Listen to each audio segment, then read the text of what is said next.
Hello friends, welcome to Babu construction అండి. నా పేరు బాబు. హౌస్ కన్స్ట్రక్షన్ స్టెప్ బై స్టెప్లో మరో ముఖ్యమైన స్టెప్ ప్రాజెక్ట్ బ్రీఫింగ్ అండి. ఈ ప్రాజెక్ట్ బ్రీఫింగ్ అంటే మీరు కొత్తగా ఇల్లు కట్టాలి అని నిర్ణయం తీసుకున్న తర్వాత ఆ ఇంటికి సంబంధించిన మొత్తం డీటెయిల్స్, అంటే మీ ఇష్టాలు కానీ, ఏ రకమైన ఇల్లు కట్టుకోవాలి, ఫ్యూచర్ అవసరాలు ఏమంటే అనే మొత్తం విషయాలు మీరు నోట్ చేసుకోవడం ప్రాజెక్ట్ బ్రీఫ్ అండి. దీనివల్ల ఏమంటే మీరు రేపు ఆర్కిటెక్చర్ను, ఇంజనీర్ను కలవడానికి వెళ్ళినప్పుడు ఈ ప్రాజెక్ట్ చూపించండి, వాళ్ళు దీన్ని స్టడీ చేసి మీకు తగ్గినట్లుగా మీకు అవసరాలకు అనుగుణంగా మంచి డిజైన్ని మీకు డ్రా చేసి ఇస్తారనమాట. సో ఈ ప్రాజెక్ట్ బ్రీఫ్ నోట్ చేసుకునే క్రమంలో ఎటువంటి జాగ్రత్తలు తీసుకోవాలనే విషయం మీకు చెప్తానండి. ఫస్ట్ మీరు చేయాల్సింది మీ కుటుంబ సభ్యులతో కూర్చొని డిస్కస్ చేయడం అండి. అంటే భార్య కానీ, పిల్లలు కానీ, ఒకవేళ ఆ కుటుంబ సభ్యులు ఎవరైనా సరే ఆ ఇంట్లో ఉండబోయే వాళ్ళతో కూర్చొని మీరు డిస్కస్ చేసుకోవడం, అంటే వాళ్ళ ఇష్టాలని మీరు గౌరవించడం, వాళ్ళ కోరికలను కనుక్కొని దాన్ని నోట్ చేసుకోవడం అన్నమాట. అంటే ఆ ఇంటి ఇళ్ళైతే ఆ ఇళ్ళకి సంబంధించిన వాళ్ళు మ్యాక్సిమం కిచెన్లో టైం స్పెండ్ చేస్తారు కాబట్టి వాళ్ళకి కిచెన్ ఎలా ఉండాలి, డైనింగ్ ఎలా ఉండాలి, లివింగ్ రూమ్ ఎలా ఉండాలి అన్న విషయాలు కానీ, పిల్లలైతే వాళ్ళ రూమ్ ఎలా ఉండాలి, అదే ఇంట్లో ఏజ్డ్ అయిన వృద్ధులు కానీ, తల్లిదండ్రులు కానీ ఏమన్నా ఉంటే వాళ్ళ వయసుకు తగ్గ రూములు కానీ, బెడ్రూమ్ కానీ, బాత్రూమ్ కానీ ఎలా ఉండాలి అనే మొత్తం విషయాలు మీరు కులంకుశంగా డిస్కస్ చేసి నోట్ చేసుకోవాలండి. ఇంకా మోస్ట్ ఇంపార్టెంట్ ఏమంటే ఫ్యూచర్లో వచ్చే కుటుంబ సభ్యుల గురించి కూడా మీరు ముందే నేర్చుకోవాలా. అంటే మీ ఫ్యామిలీ ఈరోజు చిన్నగా ఉంది, రేపు పెరగచ్చు మీ ఫ్యామిలీ, దానికి అనుగుణంగా ఈరోజు మీకు 2 బెడ్రూమ్స్ అయిపోవచ్చు అండి, లేకపోతే ఫ్యూచర్లో మీకు ఆ 2 బెడ్రూమ్ తక్కువ పడుతుంది. సో దానికి అనుగుణంగా మీరు ముందుగానే ప్లాన్ చేసుకోవడం అండి. సో ఫస్ట్ ఏమంటే మీ కుటుంబ సభ్యుల సలహాలని, ఐడియాలని తీసుకోవడము, మీ ఫ్యూచర్ కుటుంబం గురించి ఆలోచించి రూమ్లు అరేంజ్ చేసుకోవడం, ఇది ఫస్ట్ పాయింట్ అండి. సెకండ్ ఏమంటే ఏ రకమైన ఇల్లు మీరు కట్టుకోవాలి, ఎందుకంటే మీరు ఏ రకమైన ఇల్లు కట్టుకోబోతారో దాని ప్రకారంగా ఏమంటే మీరు మెటీరియల్ సెలెక్ట్ చేసుకొని మీ బడ్జెట్ని మీరు అడ్జస్ట్ చేసుకోవచ్చు అనమాట. అంటే ఒకటి, మీరు సొంతానికి కట్టుకుంటున్నారా, సొంతం ప్లస్ బాడీకి కట్టుకుంటున్నారా, లేకపోతే పూర్తిగా బాడీ కోసం కడుతున్నారా, లేకపోతే టెంపరరీ కడుతున్నారా, దీని ప్రకారం మీరు మెటీరియల్ సెలెక్ట్ చేసుకోవచ్చు. అంటే మీకు సొంతానికి ఇల్లు కడుతున్నారు అనుకోండి, లావిష్గా మంచి బ్రాండెడ్ మెటీరియల్స్తో, అంటే ఫ్లోర్స్ కానీ, సీలింగ్స్ కానీ, పెయింటింగ్ కానీ, వుడ్ విండోస్ కానీ, మీరు అన్నీ కూడా లావిష్గా మీరు మంచి మెటీరియల్స్తో ఇల్లు కట్టుకోవచ్చు అనమాట. అంటే లగ్జరీగా ఇల్లు కట్టుకోవచ్చు అనమాట.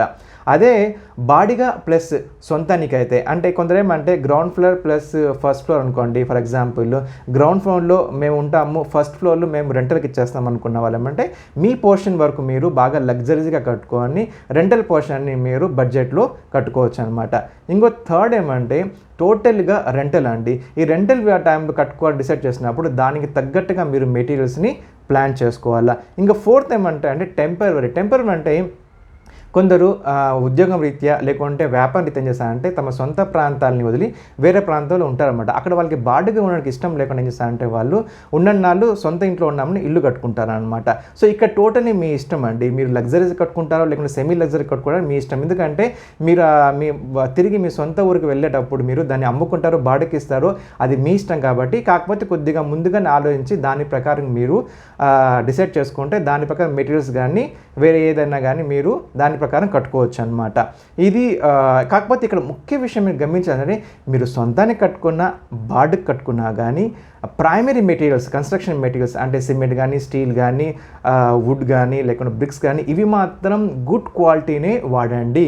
అది బాడిగ ఇల్లు అయినా సరే లేకుంటే సొంతానికైనా సరే మీరు ఈ కన్స్ట్రక్షన్ మెటీరియల్ మాత్రం ఎటువంటి కాంప్రమైజ్ అవ్వద్దండి. ఇంకోటి మూడో పాయింట్ ఏమంటే ఫ్యూచర్ ఎక్స్పాన్షన్. అంటే ఈరోజు మీ దగ్గర డబ్బులు లేవు, మీరు ఓన్లీ గ్రౌండ్ ఫ్లోర్ కట్టుకుంటున్నారు, ఫ్యూచర్లో మీరు ఇంకా ఫస్ట్ ఫ్లోర్, సెకండ్ ఫ్లోర్ కట్టుకోవాలనుకుంటున్నారు, ఇలాంటి సందర్భాలు కూడా మీరు ముందు నోట్ చేసుకోండి. ఒకవేళ మీకు ఒక ఇల్లు కట్టుకున్నారు, పక్కన మీకు ఇంకా స్థలం ఉంది, ఫ్యూచర్లో మీరు అక్కడ ఇల్లు కట్టుకోవాలనుకుంటున్నారు, ఇది కూడా మీరు ముందే ప్లాన్ చేసుకోవాలి. ఎందుకంటే దీని ద్వారా ఏమంటే ఫ్యూచర్లో మీరు ఇప్పుడు గ్రౌండ్ ఫ్లోర్ కట్టుకుంటున్నారు, ఫ్యూచర్లో మీరు G+1, 2 కట్టాలనుకుంటున్నప్పుడు, అంటే గ్రౌండ్ ఫ్లోర్ మీద మరి ఇంకో 2 ఫ్లోర్ వేయాలనుకుంటారు, దాని ప్రకారం మీరు స్ట్రక్చర్ రేంజ్ దగ్గర డిజైన్ చేసుకోవాలన్నమాట. అంటే ఈరోజు గ్రౌండ్ ఫ్లోర్ కట్టుకుంటున్నాను, రేపు నేను ఫస్ట్ ఫ్లోర్, సెకండ్ ఫ్లోర్ కట్టుకుంటే దాని ప్రకారం స్ట్రక్చర్ ఏమంటే కాలమ్స్ కానీ, బీమ్స్ కానీ, ఫుటింగ్ కానీ అన్నీ కూడా డిజైన్ చేసిస్తారనమాట. లేకుంటే లేదు పక్కకి నేను ఎక్స్టెండ్ చేసుకుంటా అంటే దాని ప్రకారం కూడా మీకు స్ట్రక్చర్ నుంచి మీ ఇంటికి డిజైన్ చేసి ఇస్తారు. ఇది చాలా ఇంపార్టెంట్ అండి. మీరు ఈరోజు ఓన్లీ గ్రౌండ్ ఫ్లోర్ కట్టుకుంటున్నాను దాని ప్రకారం మీరు కాలమ్స్, బీమ్స్ కట్టుకున్నా అంటే రేపు ఎప్పుడైనా మీరు ఫస్ట్ ఫ్లోర్, సెకండ్ వేయాలంటే మీకు కష్టం అయిపోతుంది. సో ఈ విషయం కూడా మీరు ముందే నోట్ చేసుకోవాలండి. ఇంక లాస్ట్ పాయింట్ ఏమన్నా అంటే ఆల్రెడీ ఇల్లు కట్టి ఉన్న ఫ్రెండ్స్, స్నేహితులు లేకపోతే తెలిసిన వాళ్ళ దగ్గర మీరు వెళ్ళి కలిసి వాళ్ళు ఇల్లు కట్టే క్రమంలో లేక ఇల్లు కట్టేసిన తర్వాత వాళ్ళకి అనుభవాలు ఏంటి, వాళ్ళు ఫేస్ చేస్తున్న ప్రాబ్లం ఏంటి అనేది మొత్తము మీరు కనుక్కోండి. దీని ద్వారా ఏమంటే మీకు కలిగిన డౌట్స్ అన్నీ కూడా మీరు సేమ్ టైం ఆర్కిటెక్చర్ డిస్కస్ చేసుకొని ఆ డౌట్స్ని క్లియర్ చేసుకోవచ్చు అనమాట. సో ఇదే అండి ఒక ఇంటిని కట్టాలి నిర్ణయం తీసుకున్న తర్వాత ప్రిపేర్ చేయాల్సిన బ్రీఫ్ అనమాట. హోప్ అండి ఈ వీడియో మీకు నచ్చింది కూడా. నచ్చితే మీరు లైక్ చేయండి, షేర్ చేసుకోండి, నా ఛానల్ సబ్స్క్రైబ్ చేసుకోండి. సో మరి నెక్స్ట్ స్టెప్లో నెక్స్ట్ వీడియోలో మరి స్టెప్తో ముందుకు వస్తానండి. టిల్ దెన్ టేక్ కేర్ అండి. Have a nice day. Thank you for watching అండి.